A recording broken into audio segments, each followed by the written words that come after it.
जादुई झुमके और चिरंजीवी। फूलपुर नाम का एक गांव था जहां एक मीरा नाम की लड़की अपने माँ बाप और भाई के साथ रहती थी। मीरा अपने घर के कामों में माँ पिता की मदद करती थी एवं पढ़ाई भी करती थी, लेकिन उसका भाई रमेश लापरवाह और बदमाश था।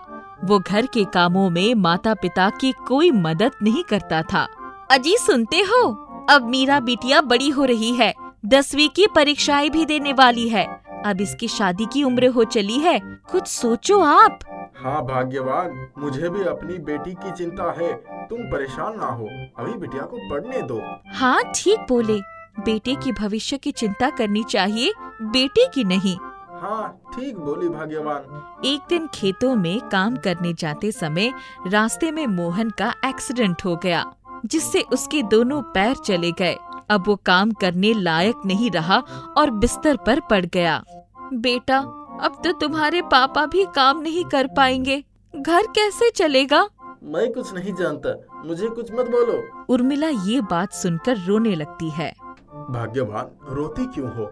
हमारी तो किस्मत ही खराब है जो हमें भगवान ने ऐसा बेटा दिया। तुम इससे कोई उम्मीद क्यों लगा बैठी हो? हाँ जी, ठीक ही बोला आपने, हमारी किस्मत ही खराब है जो भगवान ने बेटा भी नालायक दिया और आपके भी दोनों पैर छीन लिए। अब हमारा क्या होगा? माँ आप रो मत, मैं हूँ ना, मैं नौकरी करूँगी और घर की जिम्मेदारी उठाऊंगी। मीरा अपनी पढ़ाई अधूरी छोड़ देती है और काम की तलाश करने लगती है, लेकिन पढ़ाई पूरी नहीं होने की वजह से उसे कोई अच्छी नौकरी भी नहीं मिल रही थी। बेटी, तुम परेशान ना हो, हम दोनों साथ मिलकर सिलाई कढ़ाई करते हैं, फिर उससे जो पैसे आएंगे उससे घर का खर्च चल जाएगा। हाँ माँ, आप ठीक ही बोल रही हैं। मीरा और उसकी माँ मिलकर सिलाई कढ़ाई करके कुछ पैसे कमाने लगती हैं और अपने परिवार को चलाती है। ऐसे ही कुछ साल बीत जाते हैं। एक दिन पड़ोस में रहने वाली काकी उर्मिला से मिलने आती है। उर्मिला, कहाँ हो? सुनती हो? हाँ बोलो काकी, क्या बात है? उर्मिला, अपने बेटे को तुम कुछ समझाती क्यों नहीं हो? वो चौराहे पर बैठा केवल शैतानियां करता रहता है, सबको परेशान करता रहता है। काकी मैं क्या करूं? मैं भी उससे बहुत परेशान हूँ, वो कोई बात सुनता ही नहीं है। तभी रमेश शराब पीकर घर आता है और काकी को घर पर देखकर आग बबूला हो जाता है। बुढ़िया, तू क्या कर रही है यहाँ पर? मेरी शिकायत करने आई है ना? चल जा यहाँ से। समय बीतता गया। मीरा की उम्र 20 साल से ऊपर की हो चली थी। बेटा, एक काम कर दो, तुम्हारी बहन बड़ी हो गई है, उसके लिए कोई लड़का देखकर अच्छे घर में शादी कर दो, क्योंकि तुम्हारे पिताजी तो कहीं जाने की हालत में नहीं है। उससे मुझे क्या मतलब? वैसे भी वो बड़ी नकचड़ी बनी फिरती है। कल उसने मुझे दारू के लिए पैसे देने से मना कर दिया था। उर्मिला को मीरा के भविष्य की चिंता होने लगती है। एक और उसकी पति मोहन की तबीयत खराब रहती थी, वहीं दूसरी ओर उसका बेटा रमेश गलत संगत में पड़ गया था। उर्मिला अपने जीते जी अपनी बेटी मीरा की शादी कर देना चाहती थी। अगले दिन, सुनती हो भाग्यवान, तुम चिंता ना करो, मैं अपने दोस्त श्याम को कहता हूँ लड़का देखने के लिए। हाँ जी, आप ठीक ही कहते हो, क्योंकि रमेश से तो कुछ नहीं होने वाला। बाबा, आप क्यों परेशान हो रहे हो? मुझे अपनी पढ़ाई पूरी करने दो, मैं घर की जिम्मेवारी भी संभाल लूंगी। बिटिया, तू अब बड़ी हो गई है, समय पर शादी कर देना ठीक रहेगा। कुछ ही दिनों बाद मीरा की शादी बगल के गांव के सूरज नाम के लड़के के साथ तय हो जाती है। उर्मिला मोहन के पास जाती है और कहती है, लड़के वाले तो गहने और पैसे का मांग रख रहे हैं। भाग्यवान, लेकिन लड़का तो अच्छा परिवार का है, तो इतना देना ही होगा। ऊपर से लड़का सरकारी नौकरी करता है, हमारी बेटी को किसी चीज की कभी कमी नहीं होगी। बाबा, ये लड़के वाले लालची लगते हैं, यहाँ मैं शादी नहीं करूँगी।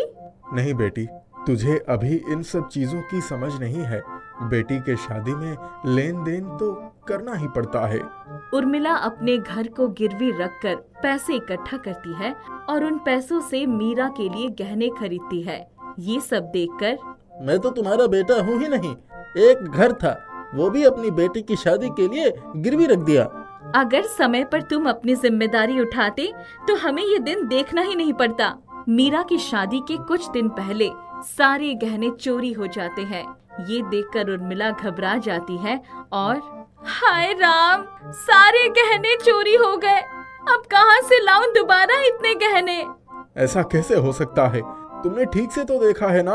हाँ, मैंने अलमारी में कपड़े में सारे गहने बांध कर रखे थे। हे भगवान, मेरी बेटी की शादी कैसे होगी?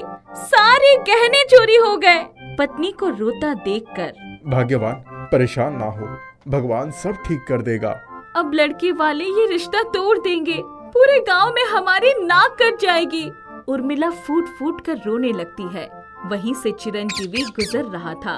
शादी के घर में मातम देख वहाँ रुककर उर्मिला से सारी बातें जानने की कोशिश करता है। क्या हुआ? क्यों रो रही हो बहन आप? मेरे बेटी की शादी के सारे गहने चोरी हो गए हैं। ये कैसे हो सकता है? मुझे पूरा मामला अच्छे से बताइए। उर्मिला चिरंजीवी को सारी बातें बताती है और अलमारी के पास ले जाकर गहने की जगह भी दिखाती है। चिरंजीवी को कुछ समझ में नहीं आ रहा होता है कि अचानक अलमारी में रखे गहने कैसे गायब हो सकते हैं। चिरंजीवी मीरा के घर में चारों तरफ देखता है। तभी चिरंजीवी को मीरा के रूम के सामने एक झुमका गिरा दिखता है। उस झुमके में अलग से चमक होती है। ये कोई आम झुमका लगता नहीं है, इससे अद्भुत रोशनी निकल रही है। लगता है ये रोशनी मुझे कुछ बताना चाह रही है। झुमके से निकल रही रोशनी मीरा के कमरे के बिस्तर के नीचे इशारा कर रही होती है। चिरंजीवी मीरा के बिस्तर के नीचे देखता है तो वहाँ सारे गहने मिल जाते हैं। मीरा के कमरे से सभी गहने पाकर सब चौंक जाते हैं और मीरा से पूछते हैं, बेटी, तुमने ऐसा क्यों किया? मुझे माफ कर दो, मैं अभी शादी नहीं करना चाहती हूँ। मुझे अभी पढ़ना है और अपने माँ बाप का सहारा बनना है। और वो लड़का जिसे सिर्फ पैसों से मतलब है, मैं उसके साथ कभी खुश नहीं रह पाऊंगी। मैं मीरा की बात से सहमत हूँ। आजकल बेटियाँ बेटों से आगे निकल रहे हैं। आपको मीरा को और पढ़ाना चाहिए और ये दहेज के पैसे उसके पढ़ाई में खर्च करना चाहिए ताकि इसका भविष्य सुंदर बने। उर्मिला और मोहन को चिरंजीवी की बात सही लगती है और वो मीरा को पढ़ने के लिए शहर भेज देते हैं। कुछ ही दिनों में मीरा पढ़ लिख कर टीचर बनकर वापस गांव में आकर बच्चों को पढ़ाने लगती है और साथ ही अपने भाई को भी सही रास्ते पर ले आती है।